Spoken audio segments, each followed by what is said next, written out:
2 3 មើលមុខគ្នាវ៉ាវ៉ាវ៉ាវ៉ាវ៉ាវ៉ាមៀវមៀវមៀវ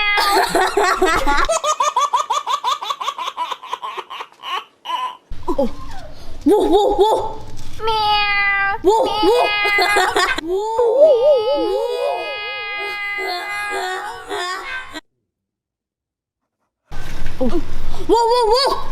វវវវវវវវវវថ្ងៃនេះហត់ណាស់ឲ្យវាតែយើងជិះតែស៊ូស៊ូទៅម៉ែនឹងម៉ែវាធ្វើមកយើងក្រតែឥឡូវយើងដាំហងបាន100ដាំដែរតានេះមិនឲ្យឲ្យវាអូយាយម្នេះមកខ្ញុំនៅទីនេះហើយយាយមករកខ្ញុំមានការអ្វីដែរយាយមកពឹងពាក់ចៅក៏ប៉ុន្តែខ្ញុំក្រណាស់អេមានប្រវត្តិយោនេះធ្វើអីអូលោកយាយមកពីវត្តវិញហើយអីចាចៅយាយមកពីវត្តវិញហើយពីរអ្នកនោះមកមានកាយដែរស្អីគេលើដូចឆ្កែឆ្មាអូតាមពិតឆ្កែឆ្មាសោះ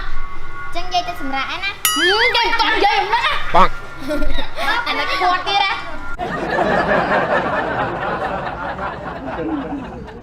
បងឲ្យខ្ញុំសុំវល់ជួយប្តីខ្ញុំផងទៅយើងយល់ដល់ចេតនាបងយើងយកសញ្ចេតនាបងប្អូនតោះខ្ញុំសុំវល់បងស្រីសុំជួយដល់ប្តីខ្ញុំផងទៅបើបងមិនជួយដល់គាត់ទេគាត់នឹងស្លាប់យកជល់ដល់សញ្ចេតនា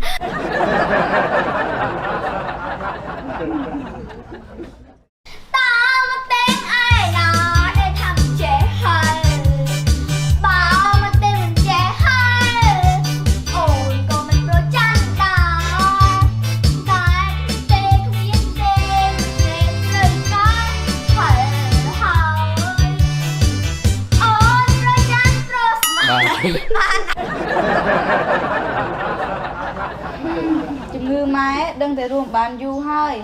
កូនបងត្រូវចែកទ្រព្យសម្បត្តិបងប្អូនណាឲ្យស្មើគ្នាផងនេះសល់យាយមើលថែយាយបានល្អចាយាយគុំយាយចឹងអីអញ្ចឹងយាយឡើយចឹងម៉ែលឺបែបនេះម៉ែស្ងប់ចិត្តហើយកូននិយាយខ្ញុំនិយាយនៅបើបានទៅ